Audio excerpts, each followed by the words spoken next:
வணக்கம். இன்னைக்கு நம்ம ஒரு பாரம்பரியமான ஸ்நாக்ஸ் ரெசிபி பார்க்கலாம். பொரி அரிசி மாவு உருண்டை எப்படி பண்ணுறதுன்னு பார்க்கலாம் வாங்க. இதுக்கு முதல்ல நம்ம பொரி அரிசி மாவு வறுத்து எடுத்துக்கலாம். 3 கிளாஸ் அளவுக்கு புழுங்கல் அரிசி எடுத்திருக்கேன். இப்போ இதை ஒரு கடாயில் சேர்த்துட்டு மிதமான தீயிலே வச்சு நல்லா பொன்னிறமாக ஆகிற வரைக்கும் வறுத்து எடுத்துக்கலாம். அரிசியை நான் 2 பகுதியாக பிரித்து எடுத்துட்டேன். இது மாதிரி பண்ணும்போது சீக்கிரமாகவே வறுபட்டுடும்.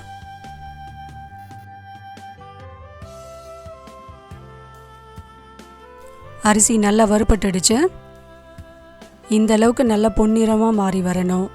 இப்போ இதை கொஞ்சம் லேசாக ஆற விட்டுட்டு மிக்சியில் போட்டு நல்ல ஒரு ஸ்மூத்தான பவுடரை அரைச்சி எடுத்துக்கலாம். அரைச்சி எடுத்த பவுடரை நல்லா ஜலிச்சு எடுத்துக்கலாம். இது மாதிரி நல்ல ஒரு ஃபைன் பவுடராக இருக்கணும். அடுத்து நம்ம இதுக்கு தேவையான வெல்ல பாகு காய்ச்சிக்கலாம். ஒரு 1/4 கிலோ அளவுக்கு வெல்லம் எடுத்திருக்கேன். 2 கிளாஸ் தண்ணி சேர்த்து இப்போ இதை வெல்லத்தை நல்லா கரைச்சி எடுத்துக்கலாம். நல்லா கரைஞ்ச பிறகு வடிகட்டிட்டு மறுபடியும் இதை ஒரு கெட்டியான பாகுபதம் வர அளவுக்கு காய்ச்சி எடுத்துக்கலாம்.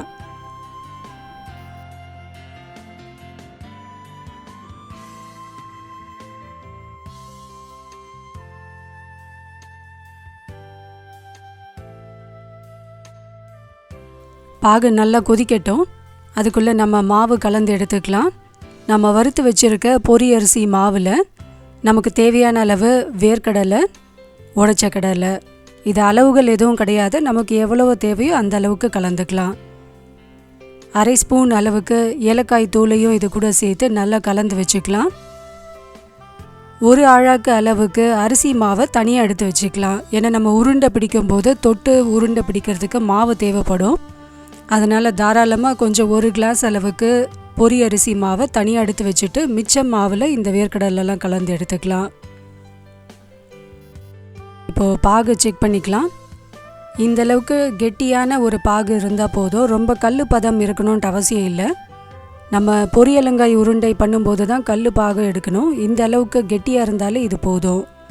அடுப்பை ஆஃப் பண்ணிவிட்டு நம்ம கலந்து வச்சுருக்க பொரி அரிசி மாவில் இதை கொஞ்சம் கொஞ்சமாக சேர்த்து நல்லா கலந்து விட்டுடலாம். இது பார்த்திங்கன்னா நம்ம பொரியலங்காய் உருண்டை அதே டேஸ்ட்டோடவே இருக்கும். ஒரே ஒரு டிஃப்ரென்ஸ் என்னென்னா பொரியலங்காய் உருண்டை நல்லா ஹார்டாக இருக்கும்.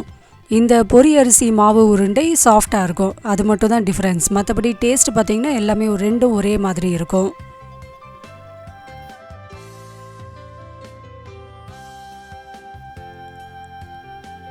இது மாதிரி பாகு நம்ம கொஞ்சம் கொஞ்சமாக சேர்த்து கலக்கும்போது நமக்கு தேவையான அளவில் கலந்துக்க முடியும்.